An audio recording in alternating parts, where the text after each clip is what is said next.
Selamat malam Bapak dan Ibu dosen sekalian. Jadi pada kesempatan kali ini kami dari kelompok 2 yang beranggotakan saya sendiri, Fadli, Nismara, Rexwold, dan Pradinka ingin mempresentasikan terkait dengan model ML Canvas kami dengan proyek berjudul Algoritma Machine Learning untuk pencarian dan kecocokan pasangan berbasis preferensi visual dan obrolan.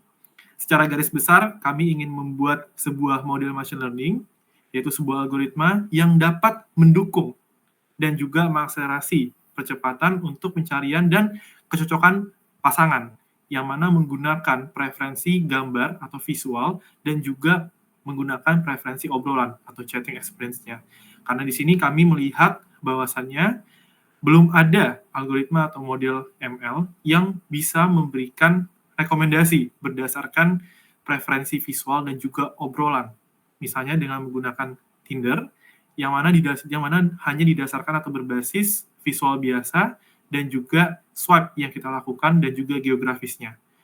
Nah, maka dari itu kami merekomendasikan adanya algoritma machine learning atau model ML yang bisa digunakan untuk melakukan matchmaking untuk pasangan-pasangan yang sedang dicari dengan menggunakan preferensi visual dan obrolan tadi, yang mana dipersonalisasi di awal saat pembuatan akun itu sendiri, yang mana akan dimasukkan dan dipresentkan di dalam simulasi sebuah website.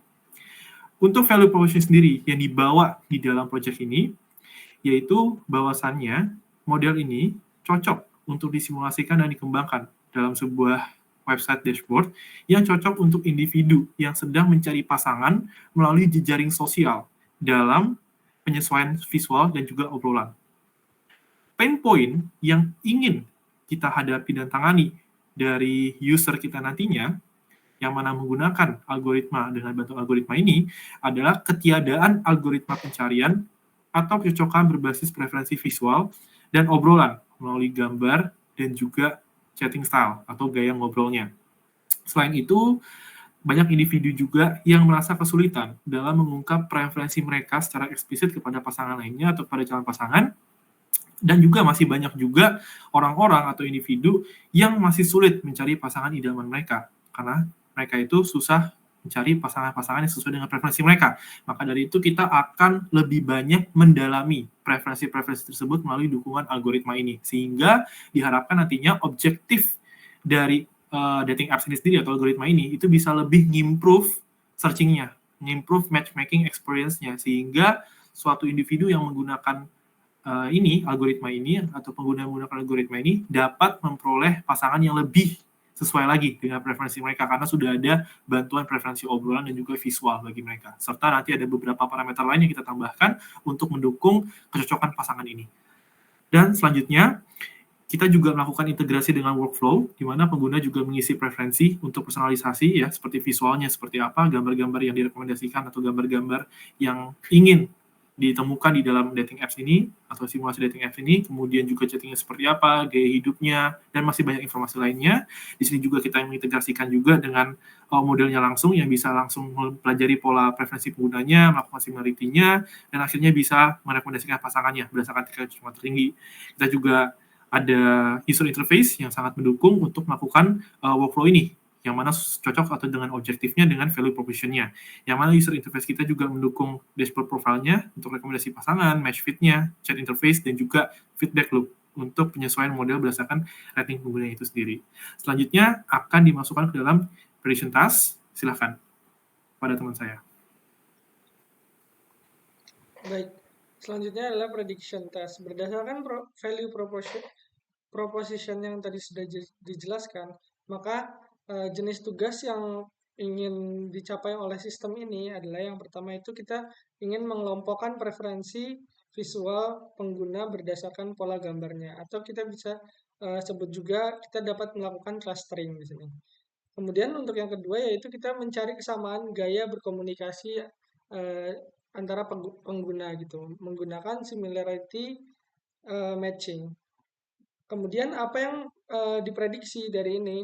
Apa yang diprediksi adalah kecocokan pasangan berdasarkan preferensi visual dan gaya komunikasinya. Kemudian yang keduanya yaitu cara dan gaya pengguna berkomunikasi dalam chatting. setelah tahu apa yang ingin diprediksi, maka hasil yang ingin diprediksi adalah yaitu sebuah klaster atau sebuah kelompok dari hasil preferensi visual yang menggambarkan pola-pola keterkaitan dari input penggunanya itu sendiri. Kemudian tingkat kesamaan gaya chatting antar pengguna. Maka kapan hasilnya terlihat yaitu ketika setelah pengguna menyelesaikan tes preferensi awal, yaitu ketika pengguna sudah mengisi preferensi berupa gambar, kemudian berupa chattingan dan berupa parameter-parameter lainnya. Yang kedua yaitu setelah pengguna mulai chattingan dengan pasangan yang telah direkomendasikan.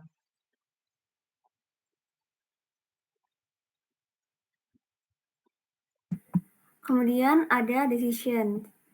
Sistem matchmaking ini tuh dirancang untuk merekomendasikan pasangan yang sesuai dengan preferensi penggunanya, dengan mempertimbangkan berbagai faktor seperti preferensi visual, gaya komunikasi, serta informasi lainnya.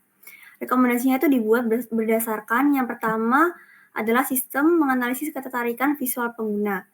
Jadi kita tuh menggunakan pendekatan berbasis gambar, di mana pengguna akan memilih foto yang menarik bagi mereka, baik dari segi wajah, gaya berpakaian, hingga suasana foto. Jadi algoritmanya itu akan mengenali pola dari pilihan ini untuk memahami preferensi visual masing-masing pengguna. Kemudian selain visual, yang kedua ada gaya komunikasi. Jadi cara seseorang berkomunikasi itu kan juga sangat penting ya dalam hubungan. Oleh karena itu sistem akan mengevaluasi bagaimana gaya chatting pengguna.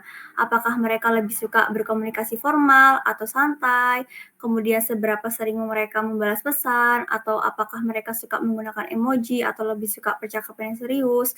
Jadi semua ini akan dipertimbangkan agar pengguna itu bisa dipasangkan dengan seseorang yang memiliki gaya komunikasi yang cocok, yang sama gitu. Kemudian yang ketiga, kriteria tambahan atau faktor non-visual. Nah, tentu saja untuk hubungan kan tidak hanya soal penampilan atau cara komunikasi. Oleh karena itu, sistem juga memperhitungkan faktor-faktor lain seperti usia, lokasi, status hubungan, agama, gaya hidup, hingga nilai-nilai yang dipegang oleh pengguna. Nilai-nilai dalam hubungan untuk mendapatkan rekomendasi pasangan yang lebih sesuai. Selanjutnya untuk data collection atau bagaimana data dalam proyek kami ini dikumpulkan dan digunakan, dapat dijelaskan dengan data awal dalam sistem matchmaking ini diperoleh dari input pengguna saat pendaftaran, termasuk informasi profil, foto profil, preferensi visual, dan gaya komunikasi dari pengguna. Selain itu, data juga dikumpulkan dan interaksi pengguna seperti pemilihan gambar, pola chatting, serta metadata aktivitas dalam aplikasi digunakan dan model machine learning terus diperbarui dengan umpan balik dari interaksi pengguna, di mana algoritma secara otomatis menyesuaikan rekomendasi berdasarkan data terbaru.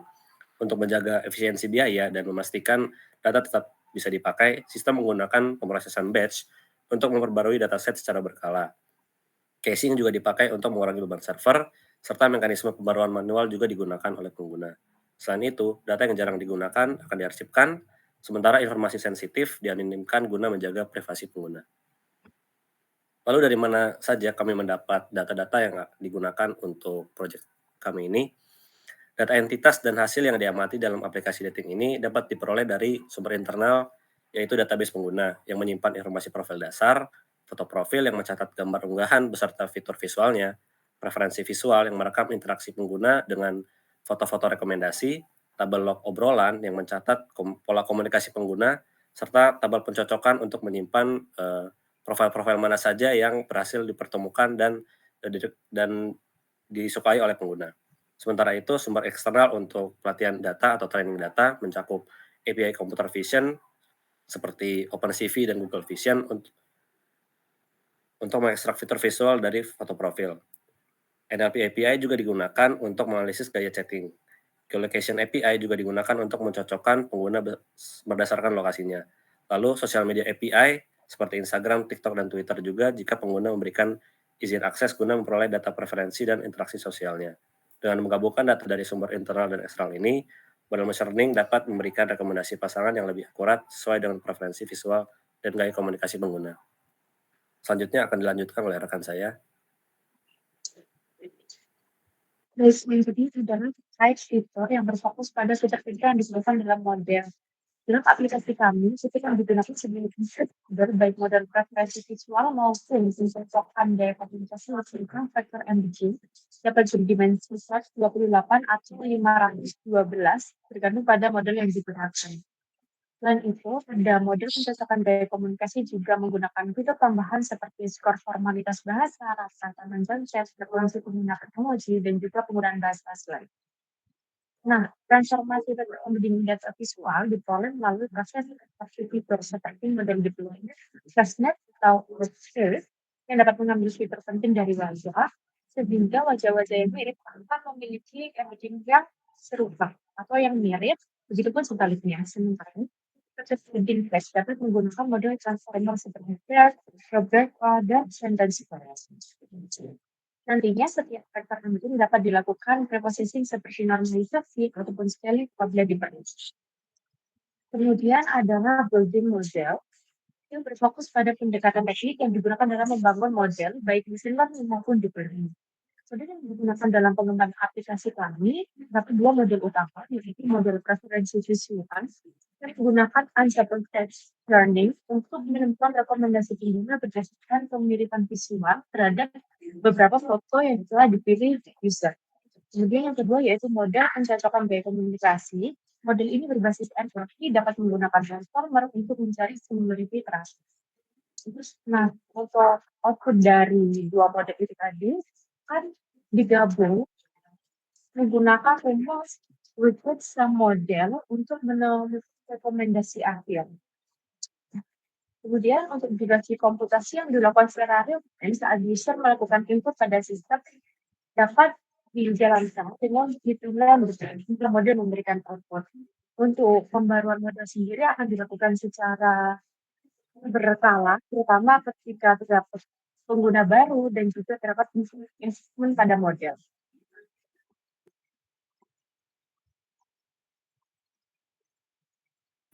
Kemudian making prediction.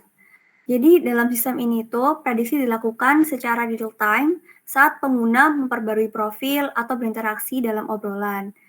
Dan pembaruan batch itu juga dilakukan secara berkala. Kemudian untuk frekuensinya, rekomendasi dalam sistem ini tuh akan terus diperbarui seiring dengan interaksi pengguna. Misal pengguna melakukan perubahan profil, menyukai profil, atau aktivitas chatting, atau mengubah preferensi pencariannya, itu akan terus diperbarui. Kemudian untuk waktu prosesnya, vektorisasi dan pengambilan keputusan berlangsung itu dalam hitungan detik. Selanjutnya akan dilanjutkan oleh teman saya. Impact simulation. Nah, impact simulation itu sendiri membahas tentang dampak yang dihasilkan dari sistem ini dan bagaimana prediksi yang dibuat bisa berpengaruh terhadap pengalaman penggunanya. Nah, jika prediksi yang dibuat akurat, maka kita bisa melihat bahwa untung dan ruginya. Yaitu yang pertama itu kecocokan akurat, di mana pengguna pastinya nanti akan lebih puas dapat menemukan pasangan yang sesuai dengan preferensi, kemudian yang akan membuat pengguna lebih lama dalam menggunakan aplikasinya tersebut. Kemudian jika pencocokannya tidak akurat, maka pengguna akan merasa kecewa atau tidak layak untuk menggunakan aplikasi ini, yang membuat reputasi aplikasi menjadi menurun. Yang ketiga yaitu chatting yang dioptimalkan dengan baik. Maka obrolan akan lebih menarik, penggunanya akan juga lebih aktif. Chattingan yang dioptimalkan dengan buruk, maka nantinya pengguna akan merasa tidak nyaman atau bosan. Kemudian data apa yang digunakan untuk simulasi sebelum aplikasi ini dideploy, yaitu kita akan menggunakan dataset dummy dengan data tentang preferensi seperti gambar atau contoh chattingan. Kapan sistem ini siap dideploy? Sistem ini dianggap siap dideploy jika pencocokan menghasilkan interaksi yang lancar dan pengguna merasa cocok dengan rekomendasi yang diberikan. Di mana hasil prediksi dari pelatihan model harus akurat untuk mendapatkan kecocokan yang sesuai.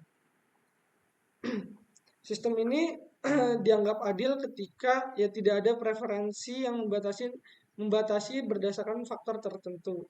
pengguna juga bisa mengatur sendiri kriteria pasangan yang mereka inginkan. Selanjutnya. Dan proses terakhir yang sangat penting untuk bisa menciptakan flow dari ML DevOps yang bagus adalah monitoring. Monitoring di sini kita bagi menjadi beberapa metrik dan juga KPI untuk bisa kita catat, untuk bisa mengembangkan ML ini lebih baik lagi di masa yang akan datang. Yang pertama, kita butuh mengetahui terkait dengan match success rate-nya seperti apa. Jadi di situ juga kita mengumpulkan secara metrik, yaitu terkait dengan match success rate, yaitu persentase match yang berlanjut ke interaksi dari hasil, istilahnya ya, hasil swipe-nya begitu kalau dibasiskan ke aplikasi Date sekarang. Kemudian conversation-nya, engagement-nya seperti apa, user retention, dan juga user satisfaction terhadap algoritma yang kita tawarkan, yang sudah kita berikan ke dalam website simulasi ini. Kemudian juga ada untuk bisnisnya, yang mana berhubungan dengan conversion rate, churn rate, dan juga processing time. Untuk frekuensi review sendiri, ada harian, yang mana menyangkut terkait dengan evaluasi engagement dan juga matching rate tadi. Yang kedua, mingguannya, terkait dengan analisis tren preferensi pengguna, dan juga yang ketiga yang bulanan, yaitu evaluasi user retention dan juga efektivitas hasil rujukan. Secara indie, monitoring ini kita lakukan untuk bisa mengembangkan model ini lebih baik lagi. Jadi tentunya semua yang nanti dibutuhkan untuk bisa monitoring ini sebenarnya lebih dari apa yang tertulis di dalam ML Canvas ini, yang mana lebih diarahkan untuk user orientasinya, user oriented, dan juga mendengar apa yang disampaikan melalui feedback dari para user itu sendiri. Maka dari itu, monitoring itu sangat penting kita lakukan untuk bisa membuat ini lebih sustain lagi dan makin banyak user-user yang tertarik untuk bisa menggunakan model dari kita, termasuk algoritma yang sudah kita terapkan, yang mana algoritma itu merupakan algoritma yang belum ditambahkan ke dalam aplikasi dating lainnya. Dengan demikian, selesailah untuk fase-fase yang sudah kita bahas terkait dengan ML ini di bagian ML Canvas. Besar harapan kami agar algoritma ini benar secara aktual bisa kita terapkan dengan simulasi dating apps-nya itu sendiri, sehingga kita bisa melihat seberapa berpengaruh algoritma yang bisa kita ciptakan ini untuk mendukung proses pencarian dan kecocokan pasangan untuk mencari pasangan yang tepat di dalam dating apps experience.